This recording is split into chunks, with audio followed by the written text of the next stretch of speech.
এয়া আনিছিল দেউতাই মাংস আৰু মাংসটো মই একদম ধুনীয়াকৈ ধুই মেলি হেনা মছলা পাতি দি হেনা মই ভাবিছোঁ সানি থওঁ বুলি।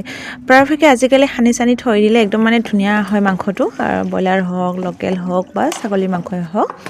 তাৰে কাৰণে ভাবিছোঁ, আগত ইমান এটা মই জানা নাছিলোঁ সানি থ'লেও ধুনীয়া কৰি মানে একদম তৰকাৰীটো বহুত ভাল হয়। আৰু এতিয়া মই ধুনীয়াকৈ সানি মেলি হেনা থৈ দিয়া হৈছিল 1 ঘণ্টা 2 ঘণ্টামান, কাৰণ মই অকণ ঘূৰিব গৈছিলোঁ। তাৰ পৰা অহাৰ পিছত আৰু এয়া মই বহাই দিছোঁ মাংসটো হ'লে আৰু পানীও দি দিলোঁ। তাৰপিছত একদম ধুনীয়াকৈ এতিয়া ইমানখিনি অকণমান পানীখিনি ৰাখিছোঁ। আৰু আজি আৰু আমাৰ দেউতাই বাৰ্গাৰ লৈ আহিছে।